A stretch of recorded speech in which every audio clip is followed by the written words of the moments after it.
In 2021, we were awarded a national grant to work on precision apple cropload management. And John Clements came up with the acronym PACMAN for that precision apple cropload management. And so we've called it the PACMAN project. It was a 4-year project which terminates this year in 2024, although we've been awarded a 1-year extension, so it will terminate in 2025. The idea behind this project was to bring tools to the process of thinning apples. Every year an apple grower has to thin the crop, and if he does it extremely well, the crop will be much more valuable than if he does it poorly or he over-thins.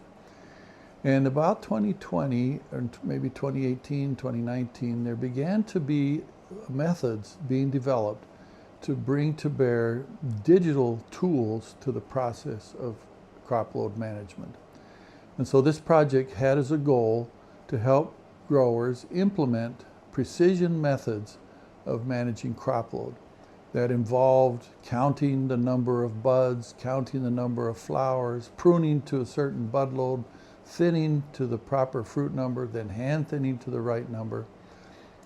And the initial method of doing that was counting by hand, but through this project we've been able to come up with and identify several startup companies who are wanting to work in this space, and now we have 5 companies we're working with who have the ability through different digital means to count the number of dormant buds on a tree, count the number of flowers, count the number of fruitlets, and then guide management decisions on how to chemically thin, how to prune, and how to hand thin an apple orchard to have this optimum fruit number at harvest. There's a real economic incentive, because if you can get the right fruit number, the crop value is worth thousands of dollars more than if the fruit number is not correct and either the fruit are too big or too small. It's been really a rewarding effort. This project included researchers and engineers from the major apple producing states: Washington, New York, Michigan, Pennsylvania, Virginia, North Carolina, and Massachusetts. And the team working together has worked with the individual companies who are working, they're all startup companies, who are working in this space to try to bring to growers methods and technology that will help them in cropload management. It's a work in progress. I had hoped that by the end of this project we would have off-the-shelf technologies that growers could implement, and it would be a resounding success.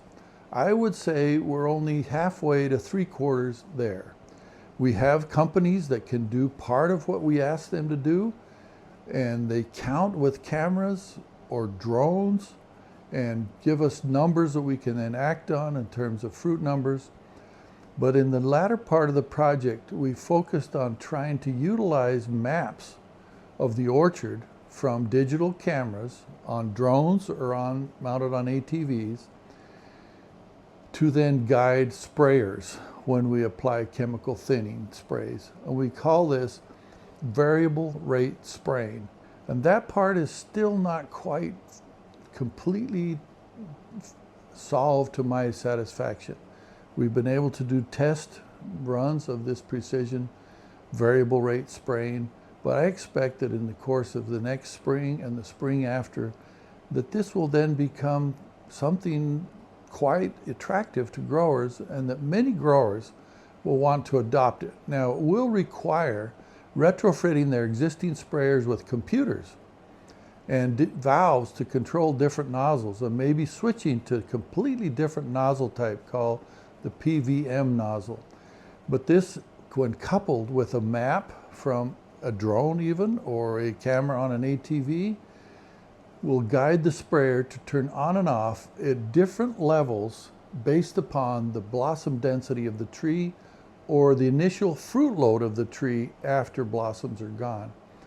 And these technologies, I think, will be widely adopted, and it's pretty exciting. We're right in the middle of it right now.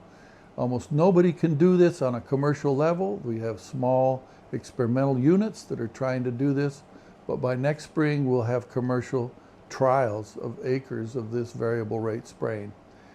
The project will wind down in an official sense from the funding from the federal government, but each of us in our respective states will continue to try to work with companies and ag engineers to continue to develop more precision tools. Now we hope that we can repropose to the federal government a version 2 of this project, a PACMAN 2, in which we would develop more automated robotic solutions for pruning, where we could send a robot through and prune based upon a digital map of the trees before, and then secondly, to further implement the variable rate spraying for chemical thinning.